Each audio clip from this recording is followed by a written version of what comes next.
Adversity does not signal weakness. It signals invitation.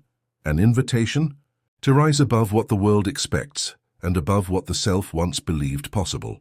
Most people allow the world to define their limits. They assume that stature, strength, or speed are the arbiters of who succeeds and who falls short. But greatness has never been determined by physics alone.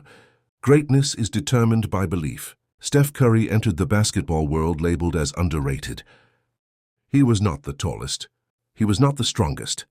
He did not fit the classic mold of an NBA superstar. His body did not pass the eye test for power or dominance. Even before he stepped on a college court, coaches told him he was too small, too skinny, too unconventional to play at the highest levels.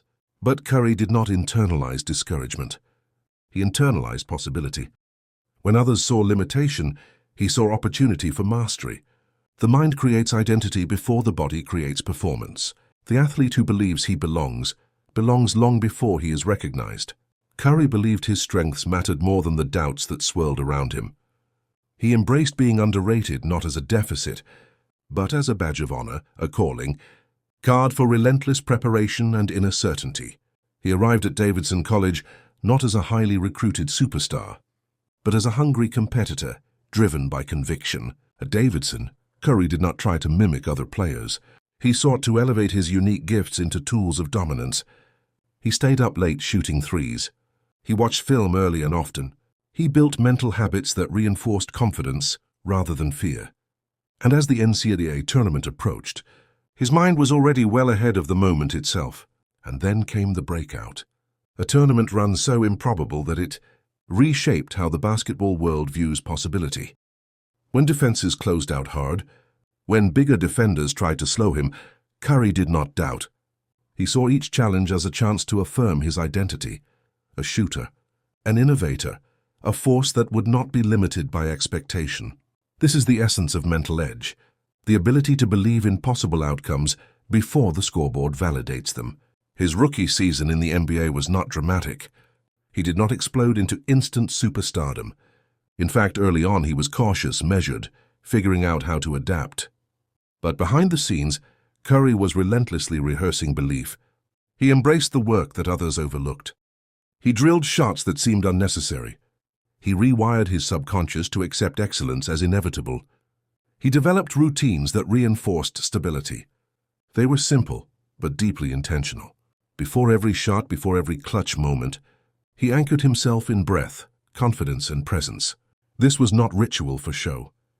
This was subconscious training, a way to calm anxiety and sharpen focus, enabling his mind to operate beyond fear. And Curry did something most people avoid. He learned to compare himself not to others, but to himself. Not in competition, but in continuous improvement. He refused to let what others could do become the barometer for what he should be capable of. Instead, he measured his progress against his past self, a mindset that fuels confidence, not doubt. Through discipline, repetition, and internal belief, the shots began to fall. But it wasn't luck. It was evidence of mental law in action. When belief precedes outcome, results become inevitable. He didn't become the all-time leader in three-pointers because it was easy. He became it because he decided it was possible long before the world agreed. The Warriors dynasty that followed, championships, MVPs, history, was not built on talent alone. It was built on identity, belief, and the refusal to let external physical standards dictate internal certainty. Most people think confidence appears after success, but confidence actually appears before success, in the mind. The mind that believes sets the stage for manifestation. Mistakes in a game don't define destiny. They are feedback. Missed shots are data, not destiny. Every missed three, every contested defender, every doubt in the crowd, Curry took them as fuel, not distraction. Mental edge is not arrogance. It's alignment. Alignment between belief, identity, and action. When your subconscious is aligned with your vision, the world adjusts around you. If you're facing doubt, remember this: adversity is not detour. It is training for excellence. When the world writes a label, you have a choice. Accept that label or redefine it. Curry chose to redefine every label placed on him. He decided that underrated would not be his limitation, but his identity of growth. He decided that being smaller or overlooked would not restrict him but motivate him. He decided that his mindset would be bigger than every expectation ever placed on him. This is the mental edge, not defined by physics, not bound by statistics, not limited by doubt, but shaped by belief. Say this to yourself: I am capable beyond appearance. I prepare beyond fear. I believe beyond expectation. My mindset is my edge, and I am becoming unstoppable. What most people never understand is that greatness is not created in moments of inspiration. It is created in moments of repetition. The mind is not changed by emotion. It is changed by routine. Steph Curry understood this early. He understood that talent might open a door, but the mind decides whether you stay inside the room. This is why controlling thought became his greatest discipline. Not positive thinking, controlled thinking, directed thinking. Thought chosen on purpose rather than reaction. The mind speaks constantly. Most people let it speak unchecked. Doubt is allowed to repeat. Fear is allowed to echo. Limitation is allowed to feel logical. But Curry treated thoughts like reps. If a thought did not serve the identity he was building, it was not entertained. He replaced it immediately, not with hope, but with intention. Because the subconscious does not argue, it absorbs. And whatever it absorbs consistently, it expresses automatically. This is where routine becomes power. Curry's routines were not superstition. They were mental programming. Every warm-up, every shot, every pre-game repetition sent a message to the subconscious. This is normal, this is expected, this is who I am. When repetition is tied to belief, the subconscious stops questioning and starts executing. Hesitation disappears. Flow emerges. Performance becomes automatic. He did not rise to the occasion.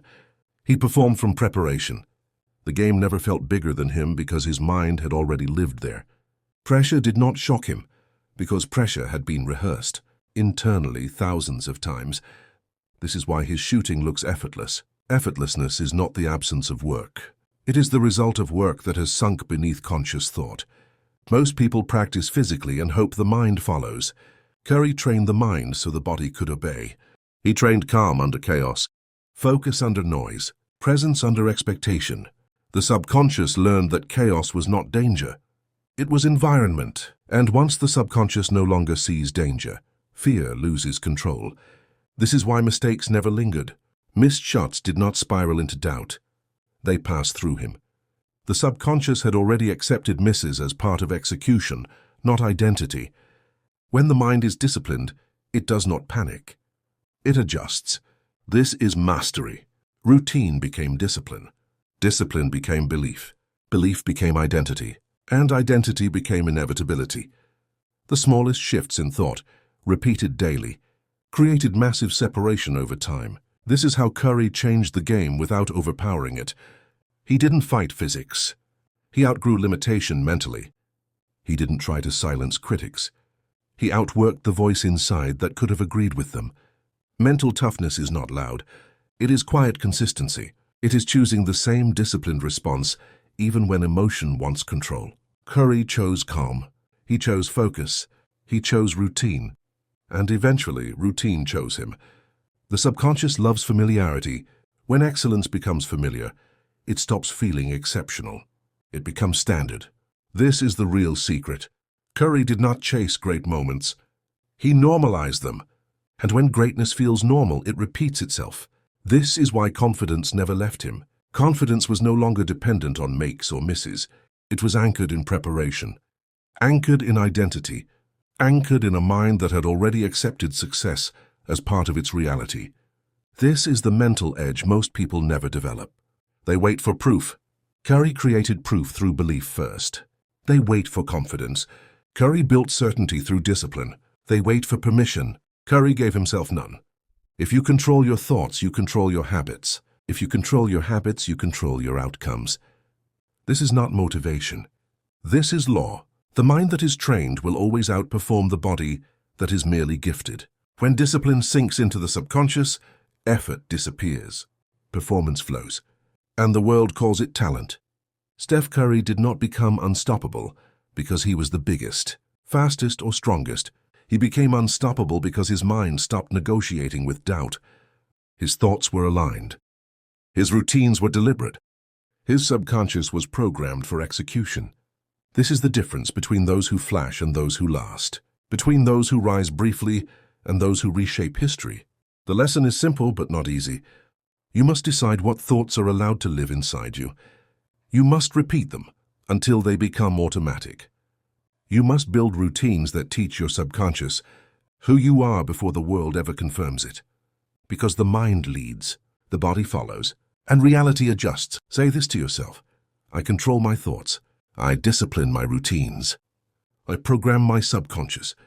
My mindset is my edge, and I am becoming inevitable